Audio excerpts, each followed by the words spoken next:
रचना ने दरवाजे का ताला खोला और अंदर आ गई। पीछे पीछे सामान का थैला उठाए प्रासून भी अंदर आ गया। रचना पूरे महीने का सामान इकट्ठा नहीं लाती थी। दुकान से वापस आते हुए हफ्ते में एक बार जितना जरूरी होता था उतना सामान खरीद लाती थी। प्रासून ने थैला किचन में जाकर प्लेटफॉर्म पर रख दिया और रचना से बोला, तुम फटाफट चाय बनाओ, तब तक मैं प्रियांशु को लेकर आता हूँ। जी ठीक है, कहकर रचना हाथ मुंह धोने बाथरूम में चली गई। प्रासून प्रियांशु को लेने चला गया। 2-3 घर छोड़कर ही एक घर में बच्चों का झूला घर था, जिसमें 6 महीने से लेकर 13-14 वर्ष तक के बच्चे रहते थे। यह एक वृद्ध दंपत्ति का घर था। उनके दोनों बच्चे अमेरिका में सेटल हो चुके थे और अपने अपने गृहस्थियों में पूरी तरह से रम गए थे और खुश थे। यह उनकी खुशी का ही परिणाम था कि यह वृद्ध दंपत्ति नाती पोतों से खेलने की उम्र में यहाँ अकेले एकाकी रह गए थे। अपना एकाकीपन काटने के लिए उन्होंने झूला घर खोल लिया। इस मोहल्ले में वे 40 वर्षों से रह रहे थे। स्वभाव के भी अच्छे थे। सब लोग उन्हें जानते और मानते थे। एक एक कर दूर पास के कई बच्चे उनके पास आ गए। घर विभिन्न उम्र के नाती पोतों से भर गया। साथ ही अतिरिक्त आय भी हो जाती। समय एक अच्छे काम में व्यतीत हो जाता। बच्चों को प्यार से संभालने वाले दादा दादी मिल गए और माता पिता को बच्चों की अच्छी और सुरक्षित देखभाल का आश्वासन। सबकी समस्याओं का समाधान हो गया। प्रसून मिश्रा जी के घर पहुंचा तो प्रियांशु उनकी गोद में बैठा कहानी सुन रहा था। बाकी बच्चे दरी पर आसपास बैठे थे। प्रसून ने हंसकर उसे गोद में ले लिया। घर चलें बेटा?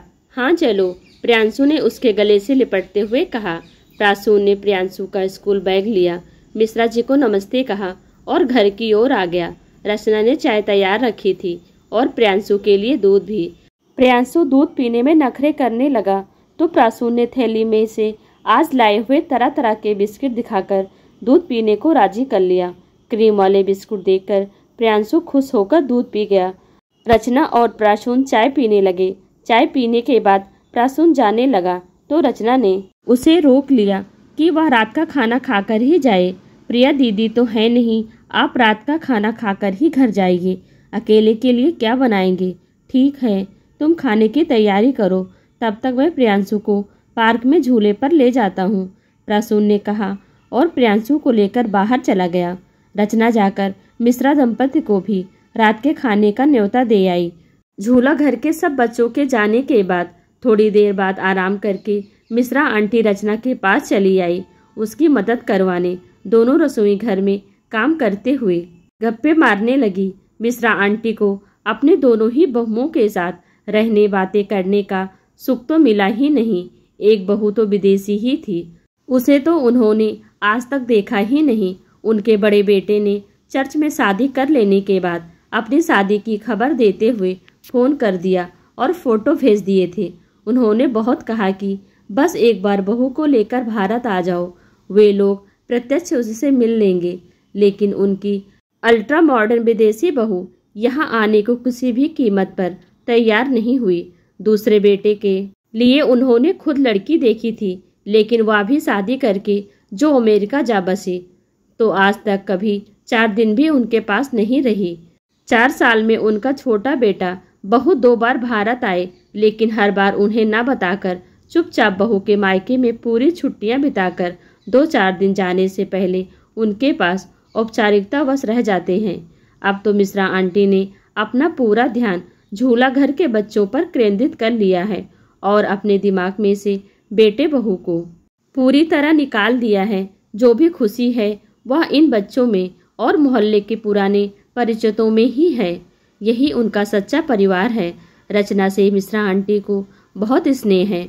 वह भी हालात की मारी हुई और ससुराल से सताई हुई लड़की है, लेकिन उसने हिम्मत और धीरज से काम लेते हुए अपने आप को भी संभाला और अपने बच्चे को भी पाल रही है। मिश्रा आंटी की मदद से रचना का काम काफी जल्दी हो गया। तब तक मिश्रा अंकल और प्रसून भी प्रियांशु को लेकर आ गए। सबने साथ बैठकर खाना खाया। खाना खाने के बाद आंटी ने फटाफट किचन साफ कर दिया। 9:30 बजे प्रसून अपने घर चला गया। थोड़ी देर बाद अंकल आंटी भी अपने घर चले गए। रचना ने दरवाजा बंद किया और प्रियांशु को लेकर कमरे में आ गई। सुबह 7 बजे ही प्रियांशु की बस आ जाती है तो वह जल्दी ही सो जाता है। उसके सोते ही रचना की भी आंखें झपकने लगी और जल्दी ही वह भी सो गई। सुबह 5:45 बजे अलार्म बजने के साथ ही रचना की नींद खुल गई। वह जल्दी से उठी, हाथ मुंह धोकर प्रियांशु टिफिन बनाने लगी। एक तरफ उसने चाय का पानी चढ़ा दिया, प्रियांशु के लिए दूध गर्म करके उसने उसे भी उठाया और नहलाकर स्कूल के लिए तैयार कर दिया। दूध बिस्किट खिलाकर रचना ने पानी की बोतल और टिफिन उसके बैग में रखा और उसे बस स्टॉप पर छोड़ने गई। 5-7 मिनट में ही बस आ गई। रचना ने प्रियांशु को बस में बिठाया और घर वापस आ गई। थोड़ी देर अखबार पढ़ते हुए रचना ने चाय पी और फिर घर के बाकी काम निपटाने लगी। काम भी क्या, रचना ने एक गहरी सांस ली। छोटा सा रसोई घर, थोड़े से बर्तन, बाहर एक छोटी सी बैठक, उसी में लगा हुआ डाइनिंग हॉल और एक छोटा सा बेडरूम। बस अपने लिए 2-4 रोटियां बनाई और खाना तैयार। नहा धोकर उसने लंच पैक किया और तैयार हो गई।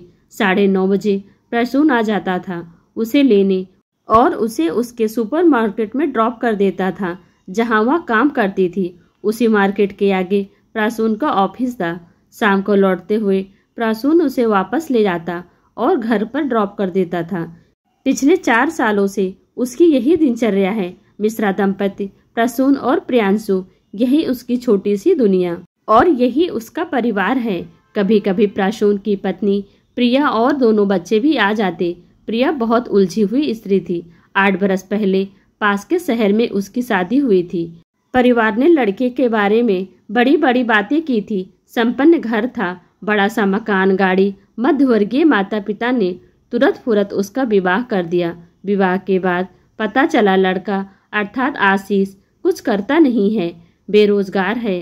पिता और बड़े भाइयों की कमाई पर घर में पड़ा रहता है। घर में उसकी कोई इज्जत नहीं है। भाई भाभियों सारा समय उसे दुत्कारते रहते हैं। जब पति की कोई इज्जत ना हो तब पत्नी का कौन सम्मान करता है। शादी के 6 महीने बाद सास ससुर का रवैया भी बदल गया। वे रचना को ही ताने देती कि हमने तो सोचा था कि तुम उसे समझा बुझाकर काम करने के लिए मना लोगी, जिम्मेदारी पड़ने से वह सुधर जाएगा, लेकिन तुम पत्नी होकर भी उसे जिम्मेदार नहीं बना पाई, सुधार नहीं पाई। क्या फायदा हुआ तुम्हें घर पर लाने का? एक की बजाय 2 लोगों को बिठाकर खिलाना पड़ता है। 1-1.5 साल तक रचना ससुराल में अपमान के घूंट पीती नौकरों की तरह काम करती रही। आशीष को मनाती रही कोई काम धंधा या छोटी मोटी ही सही नौकरी करने को, लेकिन उस निठल्ले के बस में कुछ नहीं था। हार कर रचना ने एक स्कूल में नौकरी कर ली। पैसा ज़्यादा तो नहीं मिलता था, लेकिन कम से कम उसे छोटी मोटी ज़रूरतों के लिए घर में जिठानियों के आगे हाथ तो नहीं फैलाने पड़ते थे। लेकिन यहाँ भी दुर्भाग्य ने पीछा नहीं छोड़ा। आशीष ने उसके स्कूल के टीचर्स से पैसा उधार लेना शुरू कर दिया। जब आशीष उन टीचर्स को पैसा चुकता नहीं कर पाया तो उन्होंने रचना को बताया। रचना ने सिर पीट लिया। खुद तो कुछ कमाता नहीं है, रचना कमा रही है तो वहाँ भी चैन नहीं। रचना की सारी कमाई तो आशीष की उधारी चुकाने में खत्म हो जाती। उसने सारे टीचर्स से निवेदन किया कि वह आगे से आशीष को कोई पैसा उधार ना दें, लेकिन तब तक की उधारी तो उसे चुकानी ही पड़ रही थी। रचना दोनों तरफ से पिस गई। एक तरफ घर का सारा काम उसे करना पड़ता तो दूसरी तरफ स्कूल की नौकरी। उस पर भी हालात ऐसे कि हाथ में फूटी कौड़ी भी नहीं आती थी और घर पर ताने पड़ते सो अलग। रचना को कुछ समझ नहीं आ रहा था कि क्या करे। उसके माता पिता अलग अपराध बोध में घिरे रहते थे कि जल्दबाजी में यह कैसे नकारे से ब्याह कर दिया उन्होंने।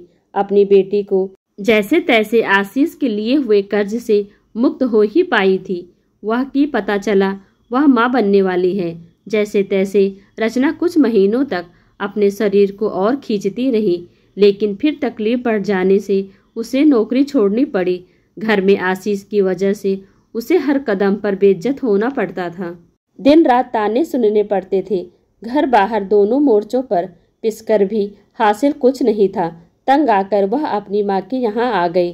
पिता अपने अपराध बोध में घुलते हुए अचानक एक दिन हार्ट अटैक से चल बसे। माँ के ही घर पर प्रियांशु का जन्म हुआ। आशीष 2-3 बार उसे घर वापस ले जाने के नाम से वहां आया और खुद भी वहीं टिक गया। पिता तो रहे नहीं, माँ स्वयं भी बड़े भाइयों पर आश्रित थी। भाई तो फिर भी कुछ नहीं कहते थे, मगर भाभीियों की जुबान खुलने लगी। वे दोनों दिन रात ताने मारने लगी। आशीष की वजह से ससुराल में रचना को जेठानियों के ताने सुनने पड़ते थे और अब मायके में वहां भी चैन नहीं। बच्चे को लेकर अगर वह ससुराल वापस जाती तो भी आशीष की बेरोजगारी और आवारागर्दी उसे त्रस्त कर डालते। प्रियांशु की देखभाल के बहाने वह मायके में ही रही और जैसे तैसे उसने आशीष को वहां से चलता किया और स्पष्ट बोल दिया कि अगर ढंग की नौकरी मिले तो ही उसे लेने आए, वरना उसे और बच्चे को उनके हाल पर छोड़ दे। रचना ने फिर एक स्कूल में नौकरी कर ली। प्रियांशु की देखभाल माँ ही कर रही थी, लेकिन दुर्भाग्य ने यहाँ भी पीछा नहीं छोड़ा और प्रियांशु साल भर का ही हुआ था कि माँ चल बसी। अब तक माँ के कारण जो भाभियाँ जैसे तैसे रचना को बर्दाश्त कर रही थी, उनकी माँ की 13वीं होते ही रचना को अपने ससुराल वापस चले जाने का फरमान सुना दिया। रचना किसी भी कीमत पर ससुराल वापस नहीं जाना चाहती थी। अब वह और जिल्लत भरी जिंदगी नहीं जी सकती थी। उसने ठान लिया कि अब वह अपने पैरों पर खड़ी होकर आत्मसम्मान के साथ ही जिएगी। उसने भाभियों से थोड़े दिन की मोहलत मांगी और अपने नन्हे बच्चे के साथ दर दर भटकते हुए काम की तलाश करने लगी। कोई ऐसा काम जिसमें इतना पैसा मिले कि वह एक कमरा किराए पर लेकर प्रियांशु को किसी अच्छे झूले घर में रख सके। बहुत तलाशने के बाद उसकी मुलाकात मिश्रा दंपत्ति से हुई। उन्होंने उसे मानसिक संबल दिया और पास ही एक कमरा किराए पर दिलवा दिया। उन्होंने ही उसे प्रासून से मिलवाया। प्रासून ने रचना को अपने दोस्त के सुपरमार्केट में नौकरी दिलवा दी। रचना प्रियांशु को लेकर यहाँ आ गई।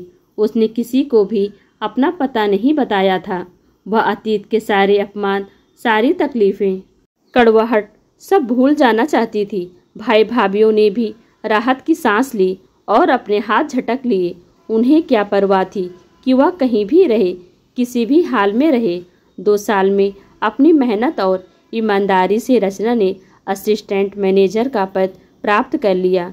अब एक कमरे की जगह उसने एक छोटा सा पोर्शन किराए पर ले लिया था, जिसमें छोटा सा किचन, बेडरूम, ड्राइंग रूम सब था। इतने सालों में प्रासून ने हर तरह से हर कदम पर उसका भरपूर साथ दिया था। सुख में दुख में, हर परेशानी में।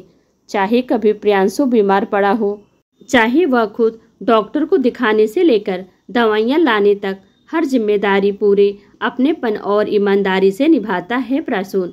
दोनों में एक अव्यक्त, अनाम मगर बहुत ही गहरा रिश्ता बन गया था।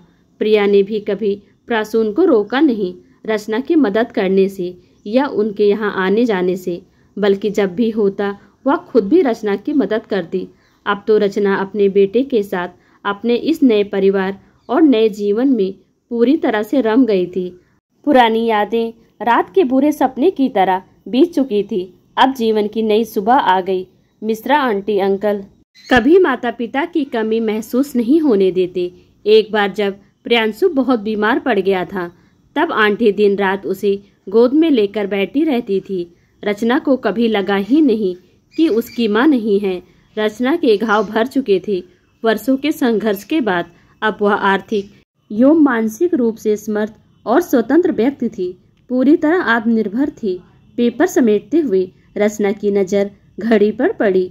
उफ, आज तो वह काफ़ी देर तक पेपर पढ़ती रह गई। बाकी काम उसने काफ़ी स्फूर्ति से निपटाए। वह तैयार होकर लंच बॉक्स रख ही रही थी कि नीचे प्रासून की बाइक का हॉर्न सुनाई दिया। जल्दी से उसने अपनी पर्स संभाली और ताला लगाकर बाहर आ गई।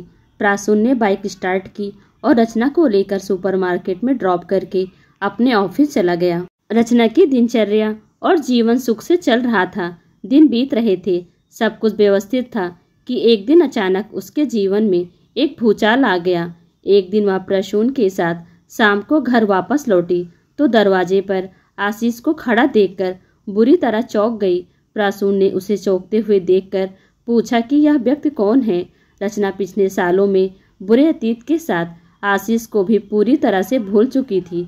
उसके नाम को, व्यक्तित्व को पूरी तरह से अपने जीवन से अलग कर चुकी थी।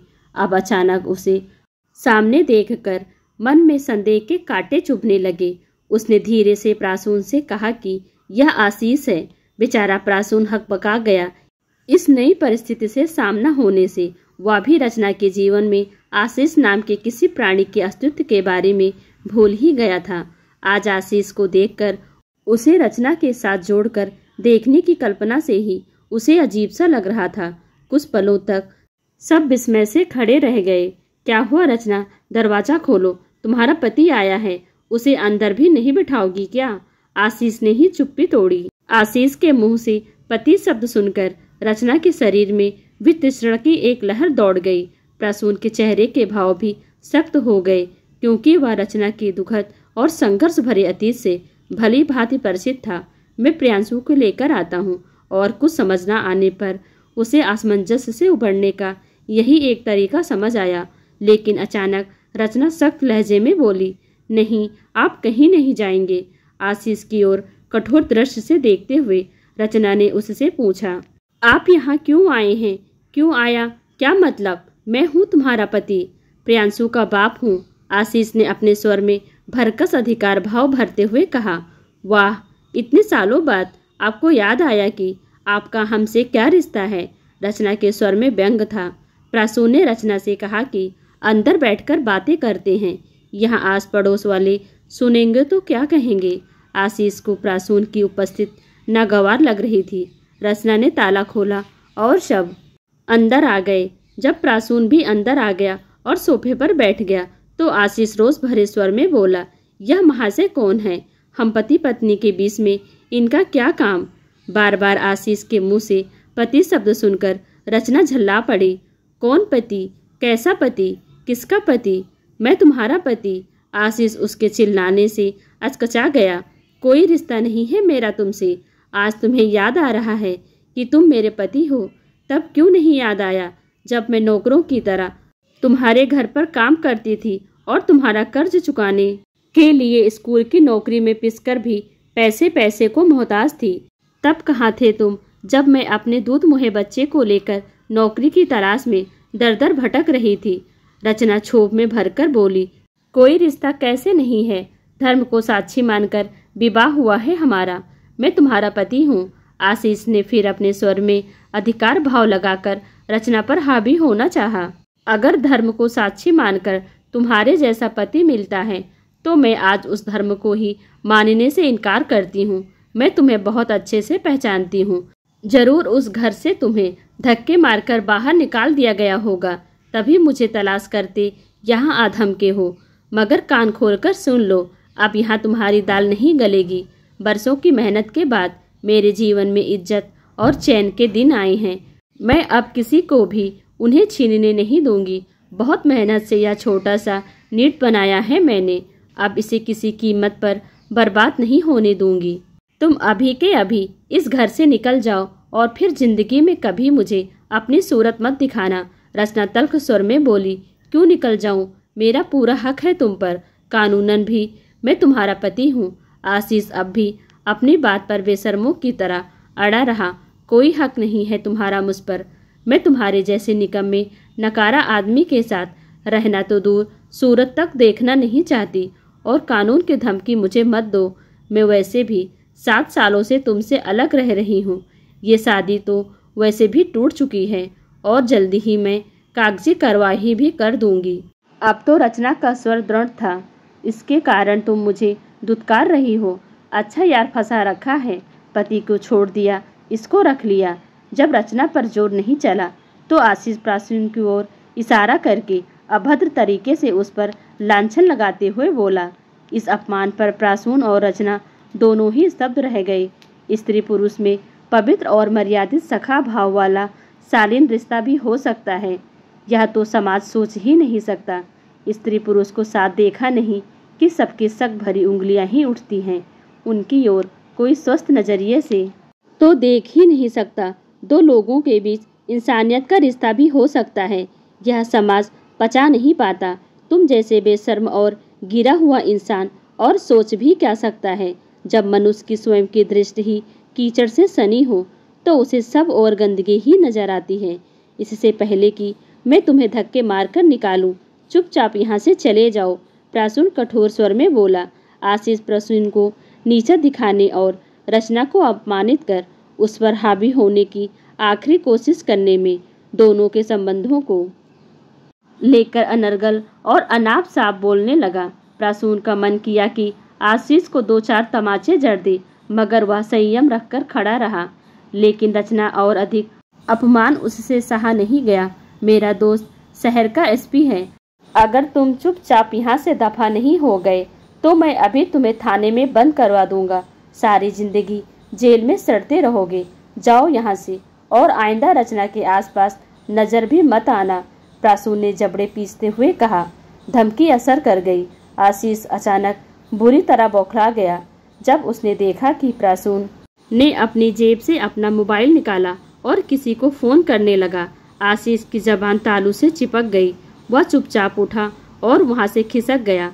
प्रासून ने रचना की ओर देखा। किस मुश्किल से रचना ने अपने आप को संभालकर जीवन को व्यवस्थित किया था, मगर आज आशीष आकर सब अस्त व्यस्त कर गया। बेचारी आशीष के घिनौने इल्जाम सुनकर प्रासून से नजर नहीं मिला पा रही थी। प्रासून जानता था कि रचना के मन में उसे लेकर कोई ऐसी वैसी भावना या इच्छा नहीं है। उसका मन शीशे की तरह साफ है। छोड़ो रचना, आशीष जैसों की बातों से अपना मन खराब नहीं करते। मुझे तुम पर भी पूरा विश्वास है और अपने आप पर भी। हमारा मन पूरी तरह साफ है और हमारा रिश्ता भी। हम दोस्त हैं बस, और कुछ नहीं। और इसी रिश्ते में सारी पवित्रता है। या तो कुछ लोगों का नजरिया ही गंदा होता है कि वह औरत मर्द के रिश्ते को लेकर कभी स्वस्थ सोच नहीं रखते, हमेशा गंदा ही सोचते हैं। अगर हमें इन लोगों से क्या लेना देना, हमारी अपनी एक सुंदर साफ सुथरी खुशहाल दुनिया है। प्रासून ने रचना के सिर पर हाथ फेरते हुए उसे सांत्वना दी। हाँ बेटी, प्रासून ठीक कह रहा है, हमें भी तुम पर पूरा भरोसा है। आशीष की बातों से अपना मन खराब मत करो और डरो मत, हम सब तुम्हारे साथ हैं। मिश्रा दंपत प्रियांशु को लेकर अंदर आए। जब देर तक आज प्रासून या रचना उसे लेने नहीं आए तो उन्हें चिंता हुई और वह खुद ही चले आए। बाहर उन्होंने सारी बातें सुन ली थी। तुम्हें लोगों की बातों की परवाह करने की कोई ज़रूरत नहीं। आप भला तो जग भला। दुनिया की सोच की जिम्मेदारी तुम्हारी नहीं है। तुम केवल अपने सही गलत की जिम्मेदार हो और हम जानते हैं कि तुम सही हो। मिश्रा आंटी ने रचना के सिर पर हाथ फेरते हुए कहा। रचना के सिर से मानो बोझ हट गया। समाज में आशीष जैसी गिरी हुई सोच वाले व्यक्ति हैं तो प्रासून और मिश्रा दंपत जैसे परिपक्व व स्वस्थ विचारों वाले व्यक्ति भी हैं। प्रासून प्रियांशु के साथ खेल रहा था। रचना ने कृतज्ञ और संतुष्ट भरी नज़र अपने इस खुशहाल परिवार पर डाली। बाहर अंधेरा घिरने लगा था, मगर उसके जीवन में आज संबंधों का एक नया उजाला छा गया था। भाई दिमाग बड़ा पक गया। आज तो इस समय मुझे गर्मा गर्म चाय की सख्त ज़रूरत है। मिश्रा अंकल बोले। और मुझे भी, प्रासून भी बोला। तो मिश्रा आंटी हंसने लगी। अभी लाती हूँ मैं सबके लिए गर्मा गर्म चाय और साथ में कुछ नाश्ता भी। और आप प्रिया दीदी और बच्चों को फ़ोन करके यहीं बुला लीजिए। आज डिनर पूरा परिवार साथ ही करते हैं। रचना मुस्कुराते हुए चाय बनाने किचन में चली गई।